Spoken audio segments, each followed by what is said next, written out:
Salut à tous, on est vraiment très heureux de se retrouver ce matin pour cette célébration en ligne. J'ai vraiment hâte de vivre ce moment avec vous. Si c'est ton cas, n'hésite pas à lâcher un petit mot en commentaire. Et si ce n'est pas déjà fait, pense à t'abonner à la chaîne YouTube ou bien au compte Insta de Momentum Sans Frontières pour recevoir fréquemment du contenu édifiant pour ta foi. Merci aussi pour votre présence sur les différents lives toute la semaine. Vous l'avez vu, c'est l'été, on est un peu plus light, mais on va revenir avec du nouveau contenu et de nouveaux événements à partir du mois d'août. Merci aussi pour vos dîmes, vos offrandes, votre générosité. Vous pouvez donner sur monoffrande.fr ou bien sur le site, sur la rubrique Dons. Je vous laisse tout de suite avec l'équipe de louanges et ensuite avec le message du pasteur Patrice Martorano. Nous croyons que Dieu a un rendez-vous pour vous dans cette célébration. Bonjour Église Momentum, bienvenue chez vous et bienvenue aussi à ceux qui nous regardent en ligne. On est tellement contents et heureux de servir et de louer notre Dieu aujourd'hui. Est-ce que vous êtes dans la joie? Yes, il fait beau, hein? On va en profiter, d'accord? On donne des mains ensemble? Hey! Hey!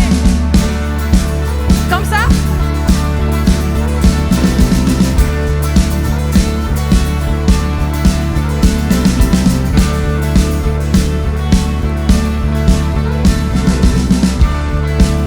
On y va, oui Dieu? Oui Dieu combat pour nous.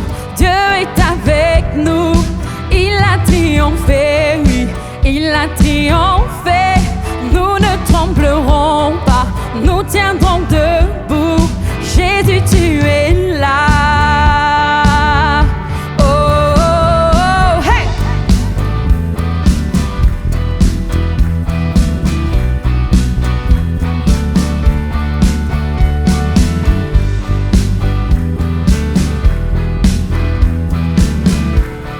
On y va. Oui, Dieu combat. Oui, Dieu combat pour nous. Dieu est avec nous. Il a triomphé, oui, il a triomphé. Nous ne tremblerons pas, nous tiendrons debout. Jésus, tu es là. Il a porté nos fautes, couvert notre honte. Il a triomphé, oui, il a triomphé. Nous ne tremblerons pas, nous tiendrons debout. Jésus, tu es là. Je vivrai, oui, je vivrai, car la force du ressuscité demeure en moi, et je suis libre au nom de Jésus. Hey!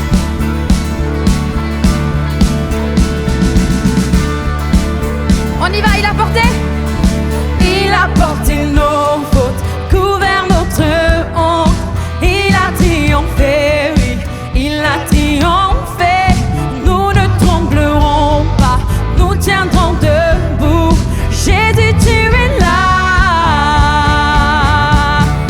Je vivrai, oui, je vivrai, car la force du ressuscité demeure en moi, et je suis libre au nom de Jésus.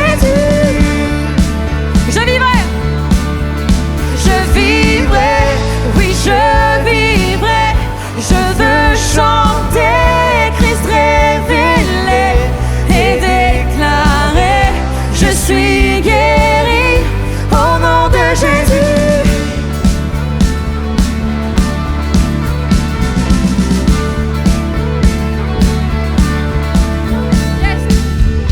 La Bible nous dit que Jésus est assis à la droite de Dieu et qu'il intercède pour nous. Alléluia. Ton Dieu, Jésus, intercède pour toi. Alors peu importe ce que tu vis en ce moment, ton combat, c'est son combat.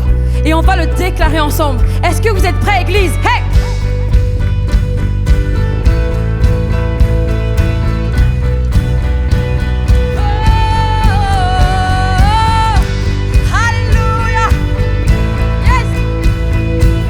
On y va. Oui Dieu combat pour nous. Il repousse les ténèbres, fait briller le royaume que rien ne peut détruire. Dans le nom de Jésus, l'ennemi est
Alléluia, on va chanter ensemble le Dieu de la vie.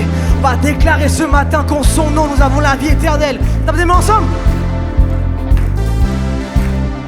Yeah. Oh. Chantons ensemble en ton nom. En ton nom, nous avons trouvé la vie éternelle. Par ta grâce, tu nous fais connaître ta liberté.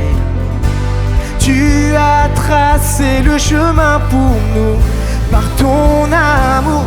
Tu es la vie, je vis dans la lumière de mon Sauveur.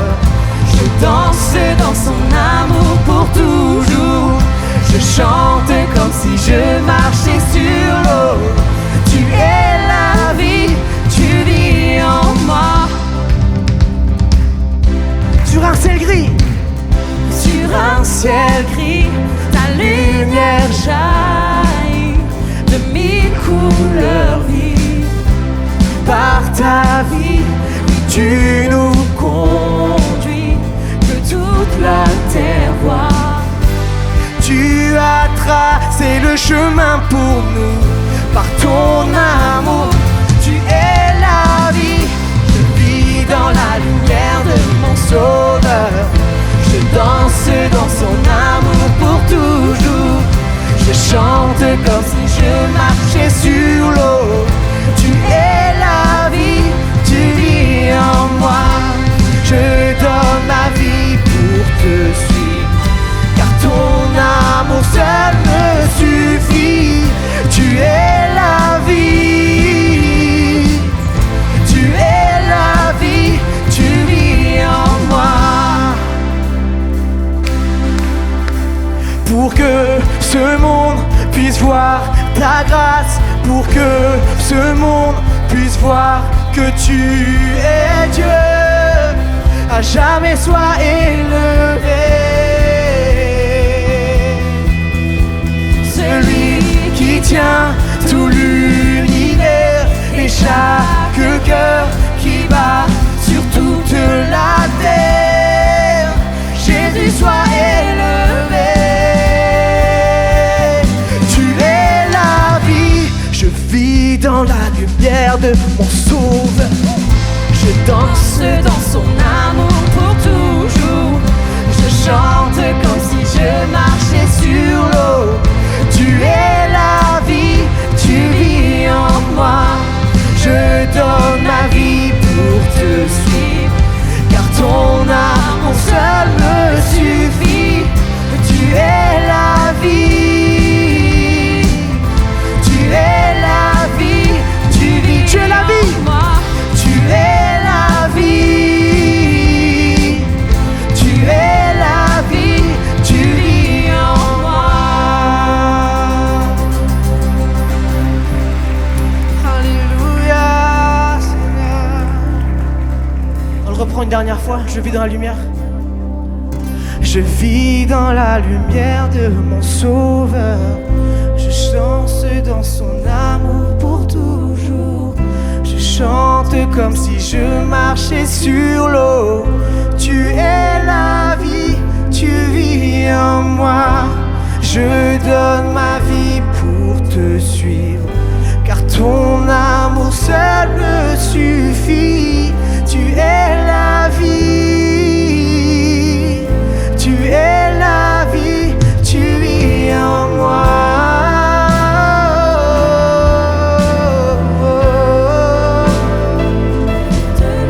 Tu vis en moi. Commence à élever ta voix ce matin. Élève ta adoration vers ton Dieu. Élève tes mains, élève ta louange vers ton Dieu. Oh, oh. Tu es la vie, Seigneur. Tu es la vie. Tu vis en moi. Oh, oh, oh.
présence. Merci parce que tu es là à chaque instant, Seigneur. Parce que tu ne nous abandonnes pas. Parce que ton bras n'est pas trop court pour agir dans chacune de nos situations, Seigneur. Parce que tu viens encore par ton amour nous relever, nous restaurer. Seigneur, tu viens nous remplir de toi, nous remplir de ton esprit. On est présent ce matin. On veut recevoir de toi, Seigneur. On veut recevoir de ta présence, recevoir de ton amour, recevoir de ton onction, recevoir de ton feu, Seigneur Jésus. Saint-Esprit, embrase-nous. Embrase-nous. Embrase-nous. Alléluia. Nous te louons, Seigneur. Nous t'adorons, Seigneur. Les étoiles ont pleuré. Les étoiles ont pleuré. Le soleil s'est voilé. Car le sauveur du monde était tombé. Son corps sur une croix, son sang versé pour moi. Sur ses épaules le poids de nos péchés. Oh,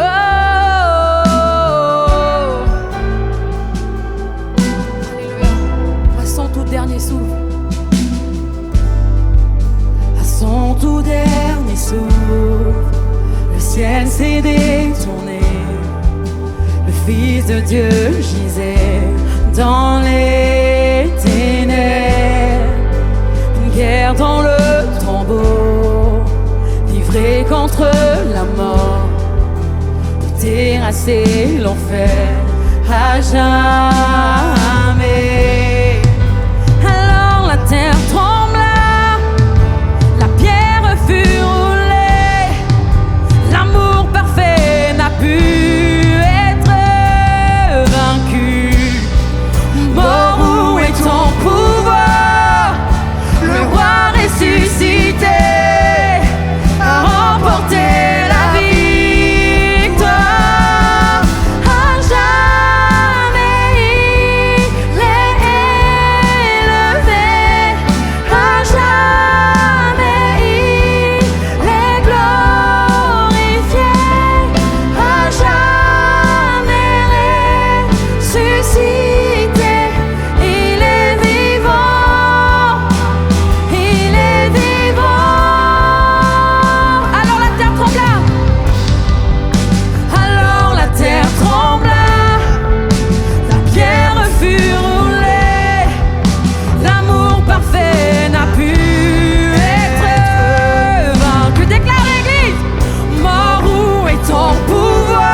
pour la Sainte Seine à s'approcher et à la distribuer.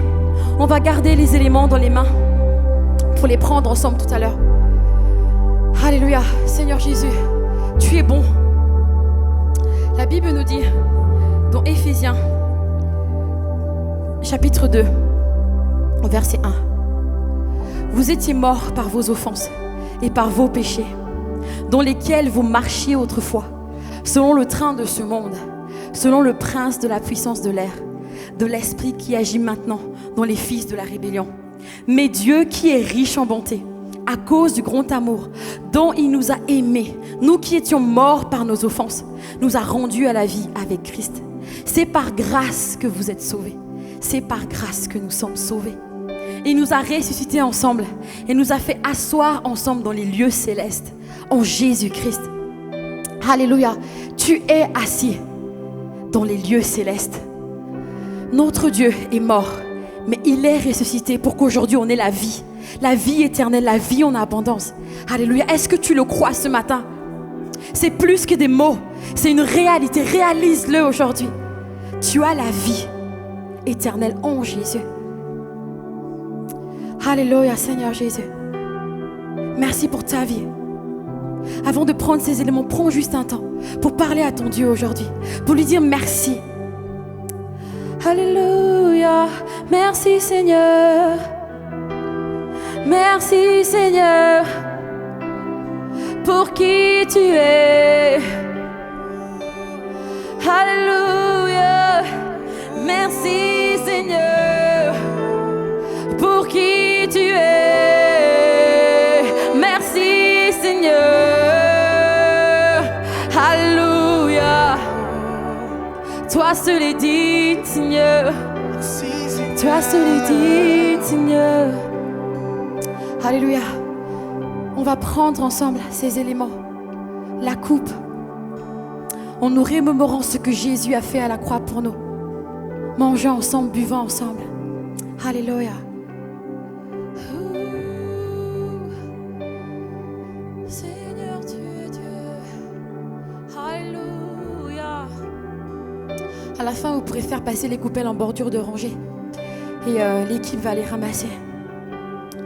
Et on va tout simplement rester dans cette attitude de prière. Cette attitude d'adoration. Alléluia, Seigneur Jésus, toi seul est digne. Merveilleux tu es, Seigneur. Merveilleux tu es, Seigneur. Merveilleux tu es, Seigneur. Alléluia.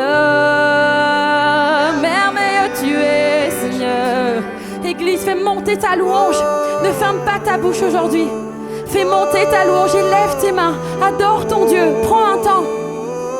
Alléluia. Merveilleux Seigneur.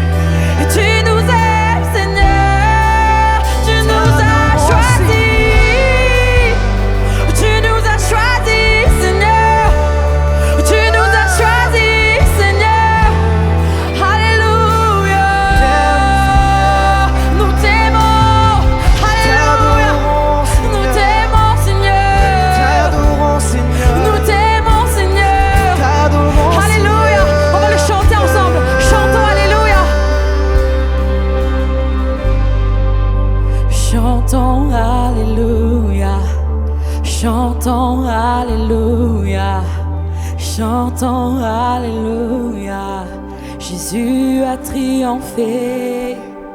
Chantons Alléluia, chantons Alléluia, chantons Alléluia, Jésus a triomphé. Je vous entends, Église.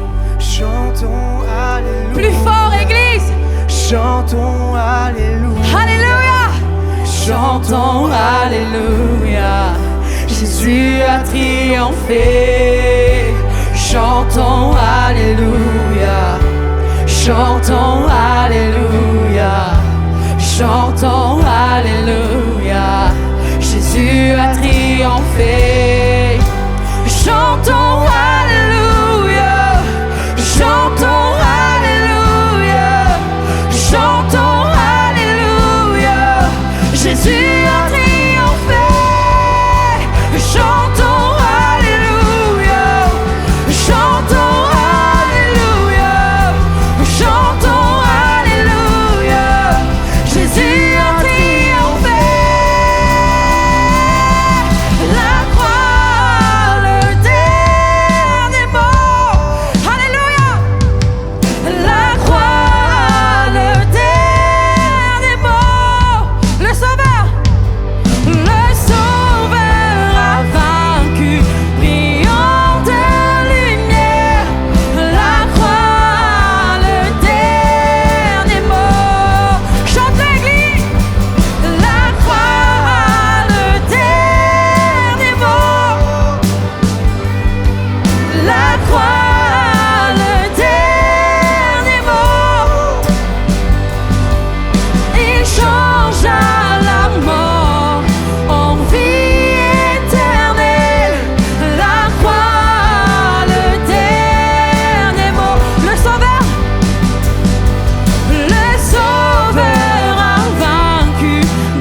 Alléluia.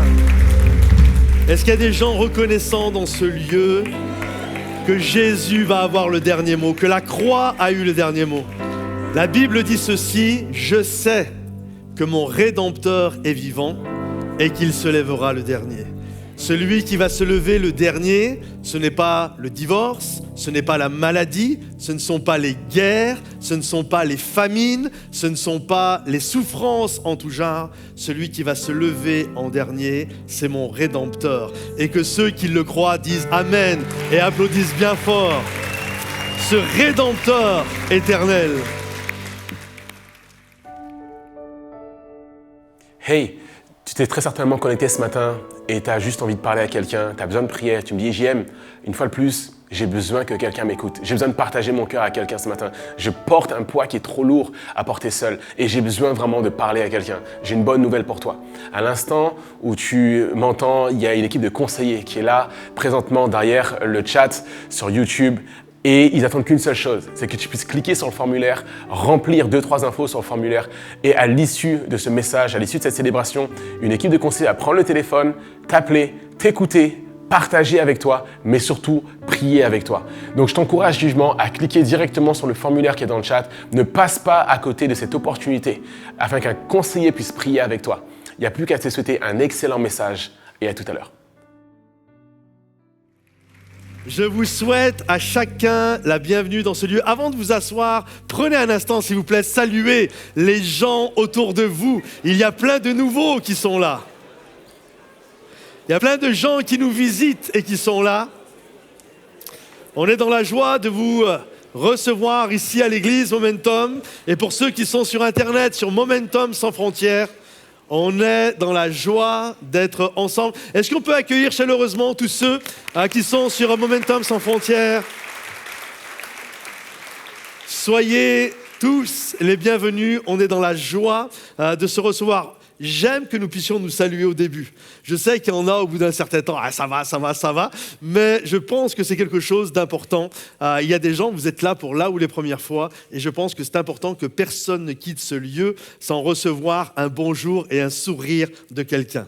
Je crois que c'est primordial même. Alors en tout cas, soyez tous les bienvenus. La semaine passée, il n'y a pas eu de réunion ici sur place parce que nous étions au lac de Carcan pour célébrer des baptêmes et également pour vivre un pique-nique tous ensemble, un moment de communion. Qui était là? Levez la main tous ceux qui étaient là. Ok, il y en a quelques-uns. L'année prochaine, on sera encore plus nombreux. Ceux qui n'étaient pas là, je pense que vous serez là bientôt. Ça fait 3 ans que nous faisons ça. Maintenant, il y a des baptêmes et puis ensuite s'ensuit un moment de convivialité, de communion fraternelle où on mange ensemble. C'est vraiment des super moments à ne pas manquer. Et pour ceux qui n'étaient pas là, pour vous donner le goût d'être là la prochaine fois, et pour ceux qui étaient là pour revivre en image cette belle journée, une vidéo a été faite par Pierre-Yann, par Piou Bellego. On peut l'applaudir bien fort. Alors, sans tarder, je laisse la place à la vidéo si on peut éteindre les lumières et on se retrouve juste après. Dans tes bras, je me repose. Tous mes fardeaux, je les dépose. Je connais ta douce voix. Jésus, je ne veux que toi. Pour un cœur à cœur avec toi, Seigneur. Le reste perd en importance quand je suis là dans ta présence, face à face, devant ta grâce. Le reste perd en importance quand je suis là dans ta présence. Quand je suis là dans ta présence.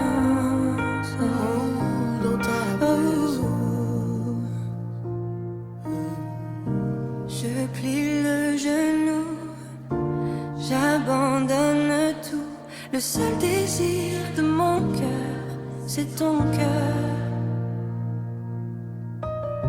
Je plie le genou, j'abandonne tout. Le seul désir de mon cœur, c'est ton cœur.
je suis là dans ta présence.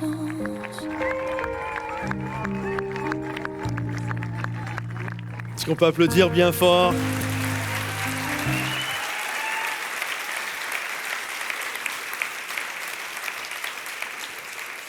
C'est pour ça que nous faisons ce que nous faisons. Est-ce qu'il y a des personnes qui ont été justement dans le service de baptême et qui sont là ce matin? Levez la main, s'il vous plaît.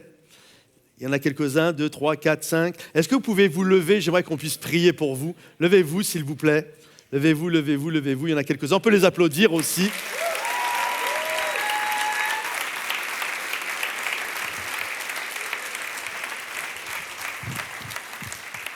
On prie pour eux. Seigneur notre Dieu, on te remercie pour ces personnes qui sont passées par les eaux du baptême et qui ont pris cet engagement de te suivre, Seigneur, qui ont donné ce témoignage devant toi et devant les hommes également, qu'ils désirent marcher à ta suite, devenir des disciples de Jésus, qui désirent devenir des étudiants de ta parole. Seigneur mon Dieu, je prie, comme ta parole nous dit, garde leur départ et leur arrivée. Et entre le point de départ et le point d'arrivée, Seigneur, que ta main soit sur eux, que jamais ils ne te renient, que jamais ils ne t'abandonnent et que jour après jour, ils marchent à ta suite. Dans le nom de Jésus, bénis-les, que ta bienveillance les accompagne, que ta bénédiction soit leur partage. C'est dans le précieux nom de Jésus que nous t'avons prié et tout le monde dit Amen.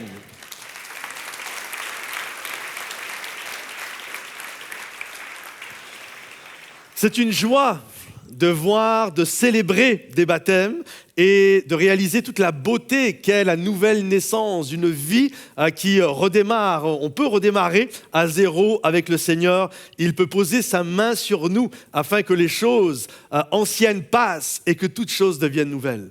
Et j'aimerais apporter un message ce matin, non seulement pour ceux qui se sont fait baptiser dernièrement, mais pour tous ceux qui marchent également avec le Seigneur depuis des semaines, des mois, des années et pour certains, des décennies. Pas des siècles quand même, mais des décennies, on peut le dire. Et plusieurs ici attestent qu'on peut marcher avec le Seigneur pendant des décennies et toujours rester fidèle. Et j'aimerais, à travers le message que j'aimerais vous apporter ce matin, vraiment vous sensibiliser. La parole de Dieu nous dit ceci, l'Ecclésiaste nous dit ceci, « Mieux vaut la fin d'une chose que son commencement. » Et je crois que c'est important de bien commencer avec une belle vidéo comme ça, mais ce qui va être encore plus important, mes bien-aimés, c'est de finir dans les noces de l'agneau, là-haut dans le ciel, à célébrer le roi des rois et que ceux qui le croient disent Amen et applaudissent bien fort. En tant que pasteur, je suis une des choses qui me glace le sang, une des choses qui m'effraie le plus, c'est lorsque je vois des ministères chuter, lorsque je vois des ministères tomber. Maintenant, depuis que je suis enfant, j'ai grandi dans l'église, même si je n'ai pas donné ma vie à Jésus enfant, mais maintenant, ça fait quelques décennies que je côtoie et connais le monde chrétien. Et au début de ma vie chrétienne, je pensais que tout le monde, il est beau, tout le monde, il est gentil, et que tous les couples chrétiens vont s'aimer jusqu'à la fin, que tous les ministères resteront intègres et fidèles jusqu'au bout. Mais j'ai perdu ma naïveté. Et la chose qui m'effraie, c'est de voir des ministères qui chutent. De voir des ministères qui tombent, peu importe, que ce soit à cause de l'adultère, à cause de l'alcool, à cause de je ne sais quoi, qui les fait chuter. Et à chaque fois, non pas que j'ai des choses à me reprocher, mais à chaque fois, c'est quelque chose qui me saisit parce que pour moi, ils étaient comme des phares dans la nuit, ma boussole était réglée, c'était des modèles à imiter. Comme l'apôtre Paul disait, je suis un modèle à imiter. Ils étaient pour moi des modèles à imiter. Donc tu prends une direction et tu t'aperçois que ces gens qui t'avaient servi quelque part de boussole, voire de fondation dans comment ils vivaient leur foi et leur vie, quand tu les vois chuter, il y a quelque chose qui vient m'ébranler. De la même manière, je me souviens quand j'étais enfant, j'ai vu des couples forts et ils étaient pour moi quand je me suis converti, je me disais, j'espère avec mon épouse, on sera ce type de couple-là. On sera un homme et une femme, on va ressembler à ces gens-là et on va être un couple solide comme eux. Puis, les années ont passé, le vernis a craquelé et les couples divorcent. Et là, tu te dis, mais pourquoi ? Qu'est-ce qui se passe ? Comment ça se fait que ces beaux ministères qui étaient flamboyants, ces couples que tu prenais comme modèle, que tu voulais imiter, qui étaient pour toi une source d'inspiration, comment se fait-il que tout s'est effondré ? Des églises parfois, qui étaient des églises pareilles, des églises phares. Et le temps a passé et aujourd'hui, il y a toujours les églises, elles sont existantes, il peut même y avoir des centaines et des centaines de personnes à l'intérieur, mais plus rien ne se passe. C'est juste le témoignage qu'autrefois, il s'est passé quelque chose de glorieux, mais aujourd'hui, il ne se passe pas grand-chose. Et à chaque fois, ça me glace le sang, ça m'effraie parce que je me dis, je ne désire pas ces choses-là. Je ne désire pas être le prochain ministère qui chute. Je ne désire pas être le prochain couple qui se sépare. Je ne désire pas que l'église sur laquelle nous travaillons soit un jour juste une sorte de musée qui raconte qu'un jour il s'est passé quelque chose, mais aujourd'hui il ne se passe plus rien. J'espère que vous êtes avec moi, mais on ne veut pas être les prochains à chuter. Regarde ton voisin et dis-lui, je ne serai pas le prochain. Dis-lui, je ne serai pas le prochain. Je veux rester fidèle. Oui, la parole de Dieu nous dit, mieux vaut la fin d'une chose que son commencement. Le roi Saül, qui a bien démarré quand même, premier roi en Israël. La Bible nous dit que lorsque Dieu a vu Saül et cet homme était avec une humilité alors qu'il était grand, beau, qu'il était connu pour sa beauté, c'était l'homme le plus beau d'Israël, mais lui était humble malgré toutes ces choses-là. Et la Bible nous dit que cet homme qui avait bien démarré, qui avait démarré dans l'humilité, qui avait démarré avec une belle onction, une onction royale sur sa vie, la Bible nous dit que lorsqu'il est mort, sur le champ de bataille, un homme a été voir David, celui qui allait devenir le futur roi d'Israël, l'homme selon le cœur de Dieu. Et David avait toutes les raisons pour se réjouir de la mort de Saül. Pourquoi ? Parce que Saül était devenu un mauvais roi, parce que Saül avait chuté à bien des égards et que Saül faisait vivre l'enfer à David. Il le pourchassait, il voulait le massacrer, il était terrible avec David. Plusieurs fois même, il lui envoyait des lances pour essayer de le tuer. Et on aurait pu croire que David allait se réjouir de la mort de Saül. Premièrement, celui qui le pourchassait n'était plus. Et deuxièmement, maintenant, il devient roi. Il connaît une promotion dans sa vie. Mais la Bible nous dit que lorsque David l'a appris, David a pleuré. Et il a composé un chant funeste. Et ce chant dit ceci, au début et à la fin. Comment des héros sont-ils tombés ? Comment leurs armes se sont-elles perdues ? Comment des héros sont tombés ? Et c'est le titre que j'aimerais apporter sur le message d'aujourd'hui. Je n'ai pas été chercher bien loin, j'ai juste fait un copier-coller de la question de David. Comment des héros sont-ils tombés ? Il y a certains titres, vous dites Amen et vous applaudissez. Celui-là, vous êtes là, waouh ! Comment des héros sont-ils tombés ? Comment des gens qui étaient des modèles, comment des gens qui ont reçu une onction royale, comment des personnes qui étaient des modèles, comment sont-ils tombés ? Et on va regarder ensemble, on va considérer la vie d'un roi qui s'appelle Joas. Et on va voir comment la main de l'Éternel était sur lui au début, au commencement, malgré les difficultés qu'il a vécues, comme chacun d'entre nous, et comment il a glissé pour un jour finir dans un anonymat des plus terribles, alors qu'il était destiné à vivre des choses extraordinaires. J'aimerais vous dire, premièrement, que peu importe votre départ, le Seigneur vous a choisi. Et on doit prendre au sérieux et que cette chose puisse avoir du poids dans nos cœurs et dans nos vies. Tu n'es pas un anonyme aux yeux de Dieu. Tu as été choisi. Tu es quelqu'un de précieux et tu es quelqu'un d'important. Et ton appel et ta marche avec Dieu et ton salut et la grâce que tu as reçue ne sont pas à prendre à la légère, mais à considérer que Dieu t'a choisi, et parce que Dieu m'a choisi, je vais être sérieux avec mon Dieu. Regardez ce qu'il est dit concernant le contexte de la petite enfance de ce roi, Joas, de ce futur roi, à ce moment il ne l'est pas, Athalie, c'est une folle furieuse qui se retrouve à vouloir massacrer, il y a tout un contexte, je ne vais pas rentrer dans les détails, mais qui se retrouve à vouloir massacrer tous les descendants de la famille royale. Et Athalie, voyant que son fils était mort, se leva et fit périr toute la race royale. Mais Josheba, fille du roi Joram, prit Joas, fils d'Akazia, et l'enleva du milieu des fils du roi. Quand on les fit mourir, elle le mit avec sa nourrice dans la chambre d'Élie. Il fut ainsi dérobé au regard d'Athalie et ne fut point mis à mort. Il resta 6 ans caché avec Josheba dans la maison de l'Éternel. Et c'était Athalie qui régnait dans le pays. Ce que j'aime avec Dieu, c'est que même lorsque les départs sont difficiles, que même lorsque les départs sont mauvais, la main de Dieu est sur nos vies et quand Dieu nous a choisis, alors je crois que peu importe les attaques que nous pouvons vivre, Dieu va toujours veiller à nous mettre sur les bons rails pour que nous puissions entrer et vivre les plans et les projets qu'il a pour nous.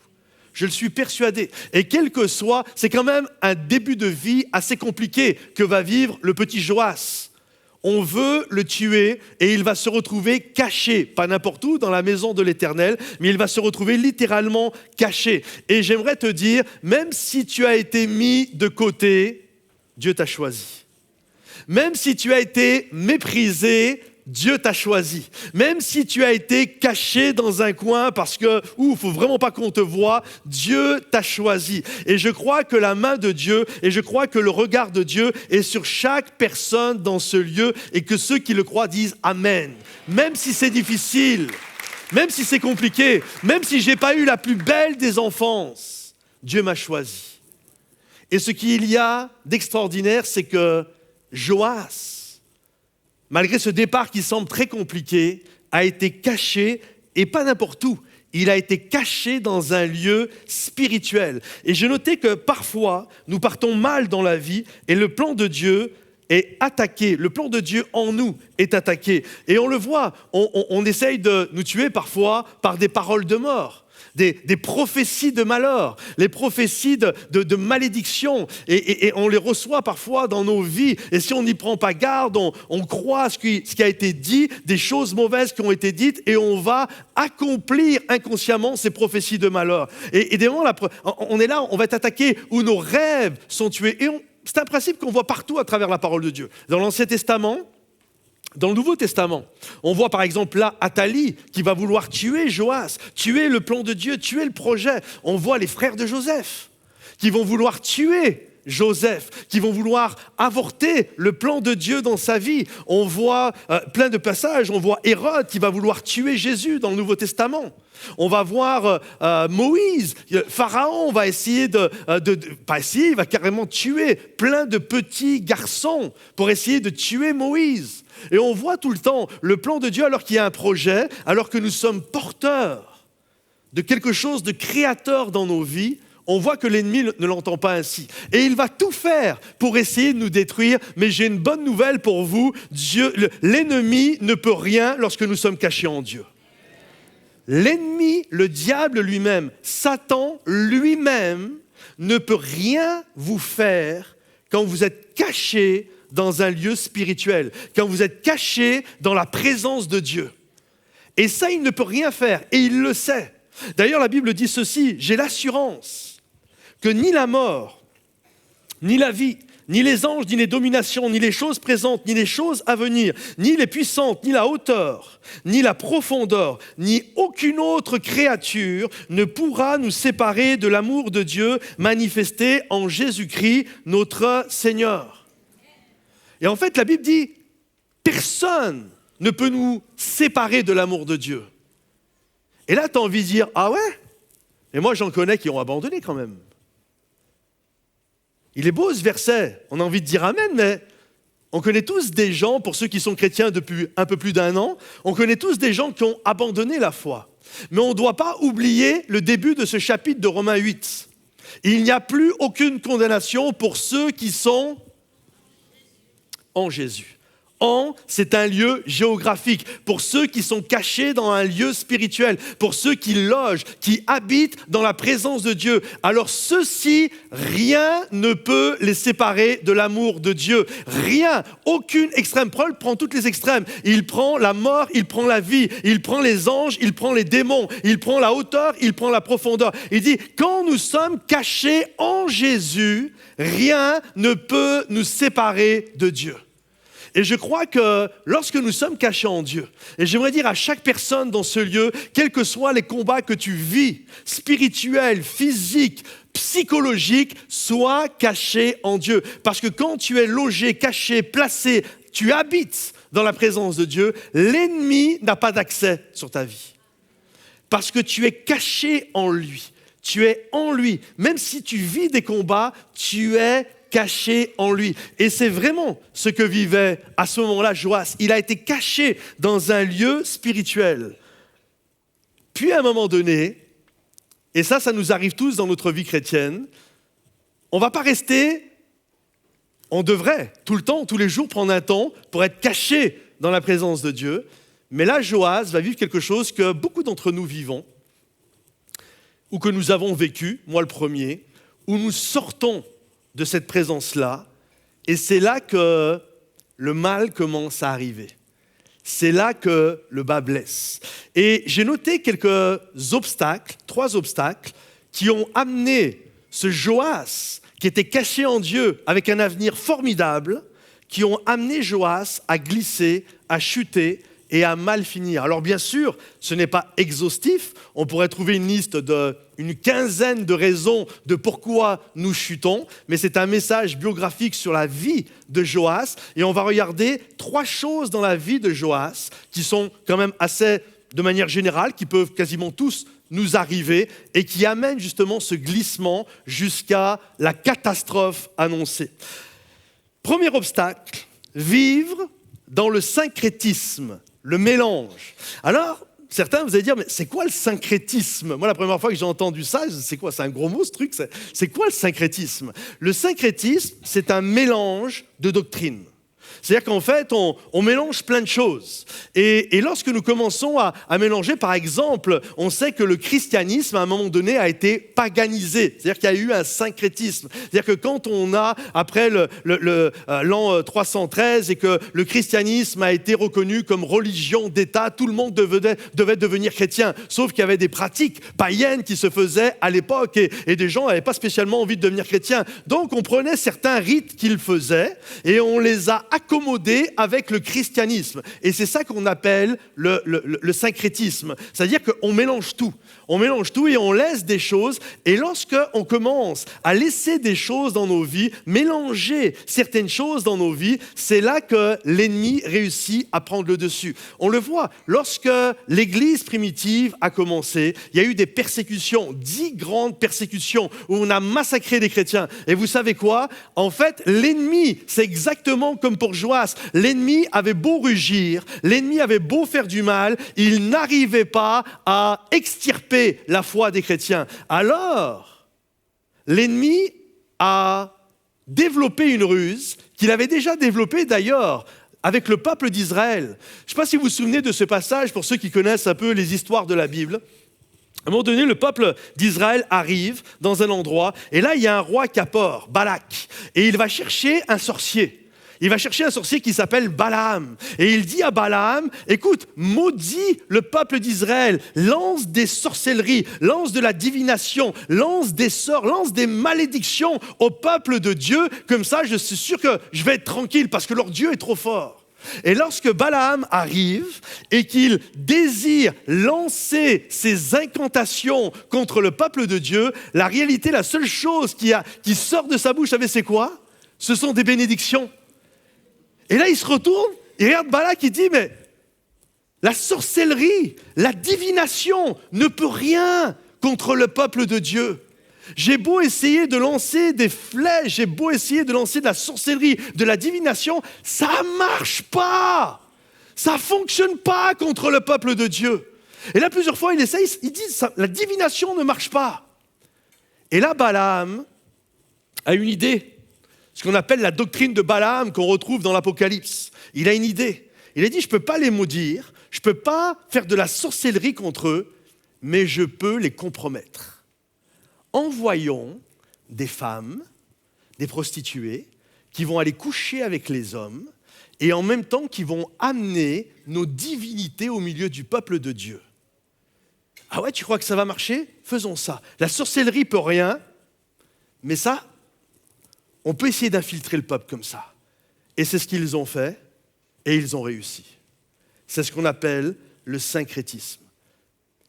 Lorsque le peuple de Dieu, au début de l'ère chrétienne, a été attaqué de toutes parts, rien n'empêchait le peuple de Dieu d'avancer.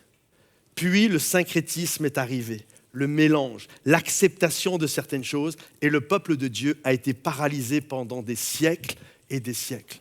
J'aimerais te dire, il est important de refuser les choses dès le début, même si tu sembles les maîtriser, qui vont t'éloigner de Dieu. Regardez ce qui s'est passé pour Joas. Joas devint roi et il régna 40 ans à Jérusalem. Joas fit ce qui est droit aux yeux de l'Éternel et tout le temps qu'il suivit les directions du sacrificateur Jéhojada. Seulement les hauts lieux ne disparurent point. Le peuple offrait encore des sacrifices et des parfums sur les hauts lieux. En fait, Joas marchait avec Dieu, aimait Dieu, il était sorti de la présence de Dieu, il avait une vraie vie avec Dieu, mais dans son pays, il y avait certains hauts lieux qui avaient été amenés par un terrible roi qui s'appelait Akab, qui s'était marié avec la fille du roi de Sidon, une femme terrible qui s'appelait Jézabel, et qui avait introduit en Israël les Baals et les Astartés, les divinités de l'époque et des hauts lieux. Et plutôt que de se débarrasser de tout ça, il les a tolérés sur son territoire. Mais ce que tu tolères aujourd'hui parce que tu penses le maîtriser, un jour grandira et il te mangera tout cru. Je me souviens quand j'étais ado, une des modes à Hollywood, c'était, tu voyais des stars, les Madonna, les Sylvester Stallone, et ils marchaient avec des petits lions, c'était des petits lionceaux ou des petits tigres, je ne sais pas comment ça s'appelle, des tigrous, j'en sais rien, avec des petites laisses comme ça. Mais combien savent qu'un jour le petit lionceau va devenir un grand lion? Et comme par hasard, quelques mois après, on les voyait plus se balader avec leurs petits lions. Parce que ce qui est petit aujourd'hui, que tu sembles maîtriser avec ta laisse, finira par grandir et te bouffer tout cru. Il y a des choses que l'on doit se séparer. Je me souviens au début de ma vie chrétienne, j'étais là et je venais de tout mon arrière-plan, de la drogue, le monde de la nuit, toutes ces choses-là, et j'accrochais pas trop avec les jeunes chrétiens à l'église. C'était pas trop mon truc. Je disais, mais non, moi je préférais mes potes, les gens que je côtoyais, etc. Et je me souviens d'un ancien qui m'a dit, tu sais, là, tu es en feu pour Jésus. T'es en haut, t'es en haut, tellement que tu brûles d'amour pour Jésus. Mais tu sais, la vie chrétienne, tu vas pas tout le temps être en haut. Hein? Et quand tu seras dans la vallée, dans le creux de la vague, et que tout ce que tu fais, que tu penses maîtriser, que tu te retrouves avec des gens qui font n'importe quoi, et que tu penses gagner à Jésus, les évangéliser, etc. Dis, une fois que tu leur as parlé du Seigneur, ils n'en veulent pas, je les laisserai de côté quand même. Fais attention parce que c'est toi qui vas te retrouver à basculer de nouveau. Et moi j'étais là, mais non, jamais de la vie, mais c'est quoi ce truc? T'es la vieille école, ceci, cela, etc. Mais vous savez quoi? Quand je me suis retrouvé dans le creux de la vague, parce que soyons honnêtes, t'es pas toujours là-haut, hein. T'es pas toujours en haut de la montagne, des moments t'es dans la vallée. Hein. Ce que je croyais maîtriser, c'est retourné contre moi. Et à un moment donné, il a fallu que je fasse des choix dans ma vie. J'aimerais t'encourager aujourd'hui, ceux qui se sont fait baptiser récemment, comme ceux qui se sont fait baptiser depuis des années, il y a des choses, il y a des hauts lieux dans ta vie, tu dois demander au Seigneur qu'il te les révèle, des choses qui vont t'amener à chuter, qui aujourd'hui ne te font pas chuter, mais elles sont là, elles sont dans ton territoire. Tu dis, je les maîtrise. Mais si tu n'y prends pas garde, à un moment donné, quand tu seras dans le creux de la vague, c'est elles qui vont te maîtriser. Donc, pendant que tu es fort, je t'invite à prier, que le Seigneur t'éclaircisse. Et comme David disait, Seigneur, conduis-moi sur la voie de... Regarde si je suis sur un bon chemin et conduis-moi sur la voie de l'éternité. David s'était déjà fait avoir et il voulait plus se faire avoir. Regarde si je suis sur un bon chemin, éclaire-moi, Seigneur. Et si je ne suis pas sur le bon chemin, conduis-moi sur le chemin de l'éternité. Amen. Le deuxième obstacle, c'est placer sa confiance dans ses propres biens et non en Dieu. Il y a un roi fou furieux qui s'appelle Azraël, roi de Syrie, et qui était terrible. Et là, qui menaçait Israël, qui menaçait le royaume de Juda, donc Joas, le roi de Juda. Et Joas, roi de Juda, prit toutes les choses consacrées, ce qui avait été consacré par Josaphat, par Joram et par Akazia, ses pères rois de Juda, ce qu'il avait consacré lui-même, et tout l'or qui se trouvait dans les trésors de la maison de l'Éternel et de la maison du roi. Et il envoya le tout à Azraël, roi de Syrie, qui ne monta pas contre Jérusalem. Deuxième erreur fatale pour Joas, alors que lorsqu'il était faible, lorsqu'il était fragile à ses propres yeux et qu'il était caché dans la présence de Dieu parce qu'il risquait de se faire massacrer, il se cachait en Dieu. Toute sa foi, toute sa force, qui il était caché en Dieu.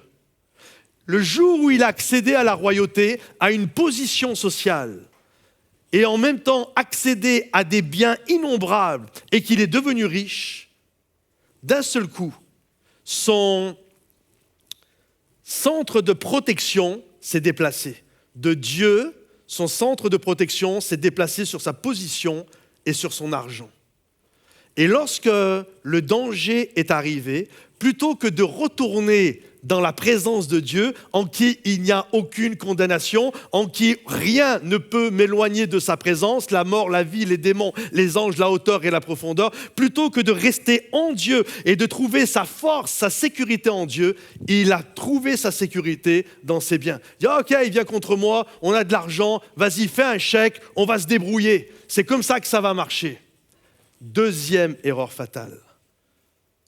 Nous sommes appelés à trouver notre sécurité en Dieu.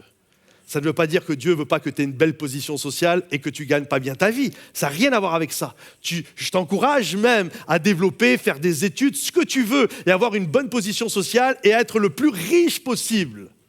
Mais ta foi, ta sécurité doit toujours être fondée en Dieu. Parce que quand elle n'est plus fondée en Dieu, mais qu'elle est fondée sur des biens périssables, alors ta foi va périr avec. Et il y a un appel à dire non, je veux que ma foi soit en Dieu et en Dieu seul. Nous croyons que tout le temps, notre argent, on peut acheter tout, on peut acheter l'amour, on peut acheter la sécurité. Moi, je me souviens un jour, j'étais un jeune homme, je n'étais même pas chrétien à ce moment-là, mais j'avais quand même grandi dans une église, j'avais quand même certaines consciences, connaissances de ça. Et puis un copain à moi s'était converti, avait donné sa vie à Jésus. Puis il était amoureux d'une jeune femme depuis des mois et des mois qui était amoureux d'elle.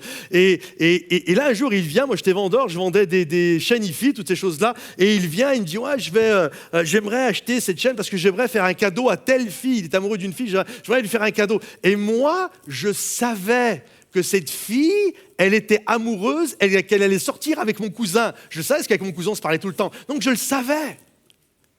Et là, je commençais à lui dire, tu sais, c'est pas une bonne idée, ton truc. C'est pas parce que tu vas lui acheter, c'était une paye, hein, c'était cher ce qu'il voulait lui acheter. C'est pas une bonne idée, c'est pas ce qui fait qu'elle va t'aimer et tout. Ah, mais si, moi je crois, nanana. Et j'ai tout fait pour essayer de le dissuader. J'aimerais te dire, l'argent n'achète pas l'amour, hein. Tu peux acheter du sexe, mais tu ne vas pas acheter l'amour. Tu peux acheter des systèmes de surveillance, mais tu ne vas pas acheter la paix avec. Ces choses-là, on les trouve avec notre Dieu. C'est lorsque nous nous cachons en lui que nous réalisons que nous sommes éphémères. Nous sommes de la poussière, les amis. Et on va retourner à la poussière. Ne croyons pas que nous sommes autre chose que ce que nous sommes. C'est ce que Paul disait, je suis qui je suis. Mais sa grâce envers moi n'a pas été vaine. Donc toujours réaliser que tout ce que nous avons, possédons, et que notre bien, c'est d'appartenir à Jésus. C'est de l'aimer et que notre vie soit bâtie sur lui. Et tous ceux qui le croient disent Amen et applaudissent, s'il vous plaît.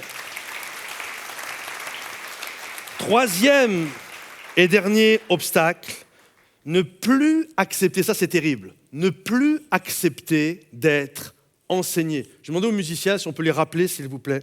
Après la mort de Jéhojada, les chefs de Juda vinrent se prosterner devant le roi, Alors le roi les écouta. Jéhojada, juste pour vous dire, c'était le sacrificateur. C'est celui qui marchait avec Joas, c'est celui qui le conseillait. Et c'était son tonton en même temps, c'était son oncle.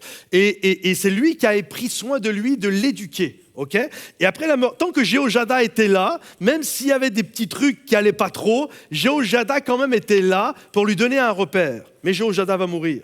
Après la mort de Jéhojada, les chefs de Juda vinrent se prosterner devant le roi. Alors le roi les écouta. Toujours faire attention à qui tu donnes ton oreille. Hein. Et ils abandonnèrent la maison de l'Éternel, le Dieu de leur père. Et ils suivirent les Astartés et les idoles, c'est-à-dire les divinités de l'époque. La colère de l'Éternel fut sur Juda et sur Jérusalem, parce qu'ils s'étaient ainsi rendus coupables. L'Éternel envoya parmi eux des prophètes pour les ramener à lui, mais ils n'écoutèrent point les avertissements qu'ils reçurent. Zacharie, le cousin de Joas, le fils de Jéhojada, on devenait sacrificateur de père en fils à ce moment-là, donc qui est le nouveau sacrificateur. Zacharie, fils du sacrificateur Jéhojada, fut revêtu de l'Esprit de Dieu. Il se présenta devant le peuple et dit « Ainsi parle Dieu, pourquoi transgressez-vous les commandements de l'Éternel? Vous ne prospérez point, car vous avez abandonné l'Éternel, et il vous abandonnera. » Et ils conspirèrent contre lui et le lapidèrent par ordre du roi, par ordre de Joas, dans le parvis de la maison de l'Éternel. Le roi Joas ne se souvint pas de la bienveillance qu'avait eue pour lui Jéhojada, père de Zacharie, et il fit périr son fils. Zacharie dit en mourant que l'Éternel voit et qu'il fasse justice. C'est terrible, les amis, lorsque on n'accepte plus d'être repris, qu'on n'accepte plus d'être corrigé, qu'on n'accepte plus d'être enseigné. Je crois que lorsque on n'est plus enseignable, c'est la fin. Lorsque tu arrêtes d'être un étudiant, c'est la fin. L'apôtre Paul est à quelques semaines de mourir, et dans sa deuxième épître de Paul à Timothée, il va dire « Envoie-moi mes livres et mes parchemins ». Paul, qui a fondé quasiment tellement d'églises, qui a écrit quasiment toute la doctrine dans le Nouveau Testament, c'est un vieux monsieur et il dit « Envoyez-moi mes livres, j'ai encore besoin d'apprendre, j'ai encore besoin d'être confronté intellectuellement et spirituellement. » C'est terrible lorsqu'on pense que l'on sait tout. Quand on est là avec nos avis tranchés, à découper des têtes parce que nous, on sait les choses, à lapider des gens à coups d'argumentation parce qu'on croit qu'on est les meilleurs et que nous, on a tout compris par rapport aux autres. C'est ce qu'a fait Joas. Il n'acceptait plus d'être confronté, il n'acceptait plus d'être repris. Et il a même lapidé celui qui voulait le ramener, non pas dans une fosse, dans une tombe, mais qui voulait le ramener sur un bon chemin. Il l'a lapidé. Quand on n'accepte plus, quand nous ne sommes plus enseignables, mes amis, c'est la fin. C'est terminé, il n'y a plus d'espoir. C'est juste terminé. J'ai noté ceci, ce qui vous disqualifiera dans la vie, bien plus que le péché, sera votre absence de repentance. Cette faculté de reconnaître ses erreurs, son péché, pour se réajuster sur le véritable chemin. On sait qu'on est tous disqualifiés par le péché. Okay, à cause du péché, on est tous disqualifiés. Mais, malgré le fait qu'on est tous péchés, des gens vont être sauvés. Pourquoi? Parce qu'ils ont accepté de se repentir. Donc, dans la vie, ce qui te disqualifie aujourd'hui, en 2022, encore plus que le péché, c'est ton absence de repentance. Cette faculté de reconnaître ses erreurs, cette faculté d'accepter d'être repris pour être réajusté sur le bon chemin, sur le bon sillon, sur la bonne voie. Et lorsqu'on n'accepte plus ça, mes amis, c'est la fin. Joas a été repris par Zacharie, il n'a pas accepté. Regardez David. David lui aussi avait commis des péchés, lui aussi a commis un meurtre. Lui aussi avait commis d'autres péchés. Je ne vais pas faire la liste de tous les péchés de David, mais les deux avaient péché. Qu'est-ce qui fait que David, l'homme selon le cœur de Dieu, ne s'est pas retrouvé avec la même fin que Joas, c'est que lorsque Nathan, le prophète Nathan, est venu reprendre David en disant « c'est mal ce que tu as fait, ce n'est pas bien » et qu'il l'a invité à changer de comportement, la différence entre David et Joas, alors qu'on a tous péché, moi le premier, on a tous péché, mais la différence c'est que David a accepté d'être pris. Quand tu acceptes la correction, lorsque tu acceptes d'être confronté, lorsque tu acceptes la repentance, tu es réajusté sur le bon chemin. Malheureusement, Joas n'a pas accepté et il va mourir. Il y a tout un complot qui va se faire autour de Joas et il va être assassiné dans son lit. Et malheureusement, pour lui, la Bible nous dit qu'il ne va même pas être enterré avec les rois. Cet homme qui avait si bien commencé, malgré les complications autour de sa naissance, qui était caché en Dieu, lorsqu'il a arrêté de se cacher en Dieu, pensant que sa position et son argent suffiraient, pensant qu'il pouvait maîtriser et accepter certains hauts lieux dans sa vie, et qu'il a fini par ne plus être enseignable, ça a été la fin, ça a sonné le glas pour sa vie. J'espère que vous êtes avec moi, mais on ne veut pas que le glas sonne sur nos vies. On veut rester alerte, on veut continuer à avoir un corps pour Dieu, on veut continuer à se cacher dans la présence de Dieu, peu importe que tu sois jeune, que tu sois vieux, que tu sois riche, que tu sois pauvre, que tu aies des facultés ou pas. Je vais être caché en Dieu. Je vais être caché dans sa lumière. Je vais être caché dans sa présence, parce que je sais que quand je suis caché en lui, ni la hauteur, ni la profondeur, ni la vie, ni la mort, ni les anges, ni les démons ne pourront m'éloigner de l'amour manifesté en Jésus-Christ, et que tous ceux qui le croient disent Amen et applaudissent bien fort le roi des rois. Est-ce qu'on peut se lever à notre place? Seigneur mon Dieu, je te prie pour toutes les personnes qui sont là ce matin dans ce lieu. Je prie que ta grâce se manifeste. Je prie, mon Dieu et mon roi, oui Seigneur, garde notre départ, mais garde notre arrivée. Je prie que jour après jour, quel que soit là où nous en sommes aujourd'hui, quel que soit notre âge, quels que soient nos biens, nos possessions, quel que soit notre quotient intellectuel ou émotionnel, quel que soit ce que nous avons accompli ou ce qui reste à accomplir, je prie Seigneur mon Dieu que nous restons cachés en toi, cachés dans ta lumière Seigneur mon Dieu, que nous puissions réaliser qu'il n'y a rien de plus beau, rien de plus important que d'être en toi. Oui, toutes choses vont disparaître sur cette terre. Seul, Seigneur mon Dieu, ma relation avec toi va rester. Alors je prie comme une déclaration dans ce lieu et que chacun nous puissions le déclarer. Je vais être caché dans la présence de Dieu. Je vais être caché dans la lumière de Dieu. Alléluia. Est-ce qu'on peut le déclarer tous ensemble? Dans ta lumière, ravi par ton regard, je deviens qui je suis en toi. Approuvé par le ciel, couvert de ton amour, ta splendeur se révèle en moi. Quand les joies éphémères disparaissent, quand les doutes envahissent mon cœur, rien n'est comme le souffle de ta voix. Les honneurs d'ici-bas, les honneurs d'ici-bas ne sont rien, les richesses ne sont qu'illusions. Tu es le seul à me combler vraiment. Est-ce qu'on peut lever les mains en l'air? Caché dans ta lumière, ravi par ton regard, je deviens qui je suis en toi.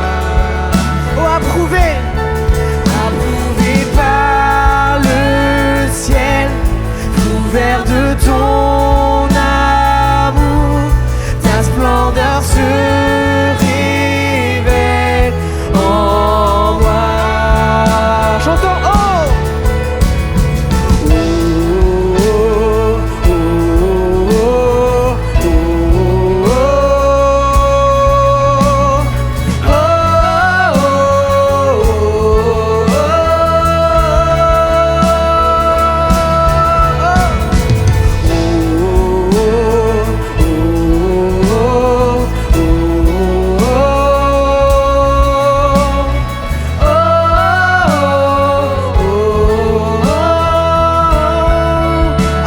le ciel, approuvé par le ciel, couvert de ton amour, ta splendeur se révèle en moi.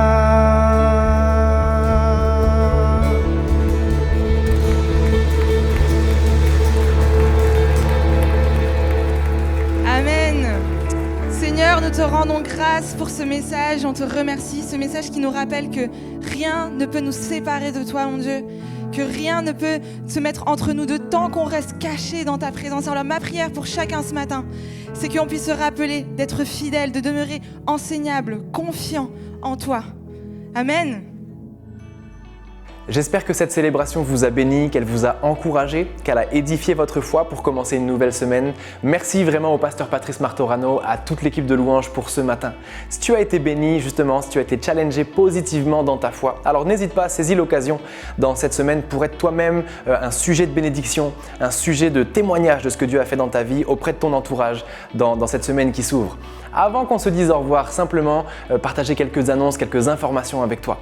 Tout d'abord, si tu souhaites servir à l'église Momentum malgré la distance, sache que c'est possible. Il y a de nombreux bénévoles qui nous rejoignent semaine après semaine, merci à eux, mais malgré ça, il y a encore des besoins. Par exemple dans la rédaction, la vidéo, le graphisme ou bien encore dans d'autres domaines, peut-être des dons que tu as. Alors n'hésite pas à te connecter, à contacter plutôt l'adresse mail qui est en dessous de cette vidéo et on sera heureux de discuter ensemble sur comment continuer à servir l'église et continuer à écrire l'histoire ensemble. Également, si vous désirez donner, si vous désirez investir dans ces projets qui prennent place, Momentum Sans Frontières en fait partie, sachez que vous pouvez donner sur monoffrande.fr. C'est une adresse dans laquelle on reçoit vos dons. Ça nous permet de continuer de faire ce que l'on fait et de vous donner ce contenu et de continuer à vivre l'Église ensemble malgré la distance. Alors merci pour votre générosité. Il ne me reste plus qu'à vous souhaiter une bonne semaine, que Dieu vous bénisse et on se retrouve dimanche prochain. À bientôt.